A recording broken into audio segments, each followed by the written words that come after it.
Non finite ଭାର୍ବ ହିସାବରେ ଜିରାଣ୍ଡର ବ୍ୟବହାର। Part 1। ଭାର୍ବ ସହ ଆଇଏନ୍ଜି ଯୋଗ କରି ଜିରାଣ୍ଡ ତିଆରି କରାଯାଏ। ଏହା ଇଂରାଜୀ ବାକ୍ୟରେ ନାଉନ୍ ଭଳି ବ୍ୟବହୃତ ହେଉଥିବାରୁ ଏହାକୁ ଭାର୍ବାଲ ନାଉନ୍ ମଧ୍ୟ କୁହାଯାଏ। ଜିରାଣ୍ଡର ବ୍ୟବହାର। ଏହା ଇଂରାଜୀ ବାକ୍ୟର ସବଜେକ୍ଟ ଭଳି ବ୍ୟବହୃତ ହୁଏ। ଉଦାହରଣ: swimming is a good exercise. ପହଁରିବା ଏକ ଭଲ ବ୍ୟାୟାମ ଅଟେ। ଏହି ବାକ୍ୟରେ ସୁଇମିଂ ଯଦିବା ଏକ ଭାର୍ବ ଭଳି ପ୍ରତୀୟମାନ ହେଉଛି, କିନ୍ତୁ ଏହା ପ୍ରକୃତରେ ଜିରାଣ୍ଡ ଅଟେ। ଏଠାରେ ଏହା ନାଉନ୍ ଭଳି ବ୍ୟବହୃତ ହୋଇଛି। ସେହିଭଳି ଷ୍ଟିଲିଂ ଇଜ୍ ଏ କ୍ରାଇମ୍। ଚୋରି କରିବା ଏକ ଅପରାଧ ଅଟେ।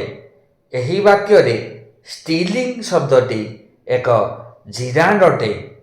Smoking is injurious to health. ଧୂମପାନ ଶରୀର ପାଇଁ ଅହିତକର ଅଟେ। ଏହି ବାକ୍ୟରେ ସ୍ମୋକିଂ ଶବ୍ଦଟି ଜିରାଣ୍ଡ ଅଟେ। Eating too much may cause indigestion. ଅଧିକ ଖାଇବା ହୁଏତ ବଦହଜମର କାରଣ ହୋଇପାରେ। ଏହି ବାକ୍ୟରେ ଇଟିଂ ଶବ୍ଦଟି ଏକ ଜିରାଣ୍ଡ ଅଟେ। ଜିରାଣ୍ଡ ପୁଣି ଏକ ଟ୍ରାନ୍ଜିଟିଭ୍ ଭାର୍ବର ଅବଜେକ୍ଟ ରୂପେ ବ୍ୟବହୃତ ହୁଏ। ଉଦାହରଣ: ସି ଆଡମିଟେଡ୍ ଷ୍ଟିଲିଂ ଦ ମନି। ସେ ସେହି ଟଙ୍କା ଚୋରି କରିଥିବାର ସ୍ୱୀକାର କଲା। ଏହି ବାକ୍ୟରେ ଷ୍ଟିଲିଂ ଶବ୍ଦଟି ଜିରାଣ୍ଡ ଅଟେ। ଏହା ଆଡମିଟ୍ ଟ୍ରାନ୍ଜିଟିଭ୍ ଭାର୍ବର ଅବଜେକ୍ଟ ରୂପେ ବ୍ୟବହୃତ ହୋଇଛି। ସେହିଭଳି we should avoid talking with drunkards. ଆମେ ମଦ୍ୟପମାନଙ୍କ ସହ କଥା ହେବାରୁ ବିରତ ରହିବା ଉଚିତ। ଏହି ବାକ୍ୟରେ ଟକିଂ ଶବ୍ଦଟି ଜିରାଣ୍ଡ ଅଟେ। ଏହା ଏଭଏଡ୍ ଟ୍ରାନ୍ଜିଟିଭ୍ ଭାର୍ବର ଅବଜେକ୍ଟ ରୂପେ ବ୍ୟବହୃତ ହୋଇଛି। ହି ବିଗେନ୍ ଟକିଂ ୱିଥ୍ ହିଜ୍ ଫ୍ରେଣ୍ଡସ୍। ସେ ତା'ର ବନ୍ଧୁମାନଙ୍କ ସହ କଥା ହେବା ଆରମ୍ଭ କଲା। ଏହି ବାକ୍ୟରେ ଟକିଂ ଶବ୍ଦଟି ଏକ ଜିରାଣ୍ଡ ଅଟେ। ଏହା ବିଗିନ୍ ଟ୍ରାନ୍ଜିଟିଭ୍ ଭାର୍ବର ଅବଜେକ୍ଟ ରୂପେ ବ୍ୟବହୃତ। I dislike telling lies. ମୁଁ ମିଛ କହିବାକୁ ଘୃଣା କରେ। ଏହି ବାକ୍ୟରେ ଟେଲିଂ ଶବ୍ଦଟି ଜିରାଣ୍ଡ ଅଟେ। ଏହା ଡିସଲାଇକ୍ ଟ୍ରାନ୍ଜିଟିଭ୍ ଭାର୍ବର ଅବଜେକ୍ଟ ରୂପେ ବ୍ୟବହୃତ ହୋଇଛି। ପିଉପିଲ୍ସ ଏନ୍ଜୟ ପ୍ଲେଇଂ ଗେମ୍ସ।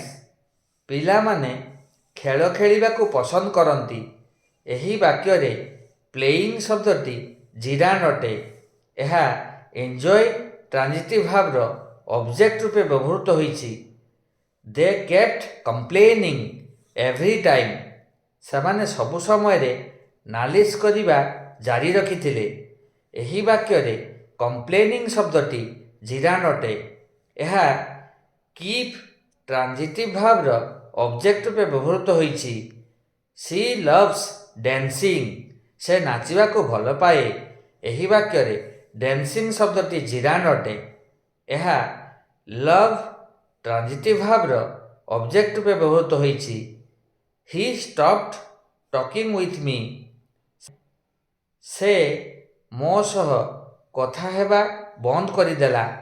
ଏଠାରେ ଟକିଂ ଶବ୍ଦଟି ଏକ ଜିରାଣ୍ଡ ଅଟେ। ଏହା ଷ୍ଟପ୍ ଟ୍ରାନ୍ଜିଟିଭ୍ ଭାର୍ବର ଅବଜେକ୍ଟ ରୂପେ ବ୍ୟବହୃତ ହୋଇଛି। ଦ୍ୱିତୀୟ ପାର୍ଟରେ ଏହାର ବାକି ଥିବା ଅଂଶକୁ ଆଲୋଚନା କରାଯିବ। ଏହିଭଳି ଇଂରାଜୀ ଶିକ୍ଷଣ ସମ୍ବନ୍ଧିତ ଭିଡ଼ିଓ ଲେସନ୍ ପାଇବାକୁ ଦୟାକରି ଏହି ଚ୍ୟାନେଲକୁ ସବସ୍କ୍ରାଇବ୍, ଲାଇକ୍ ଓ ସେୟାର କରିଦିଅନ୍ତୁ। ଧନ୍ୟବାଦ।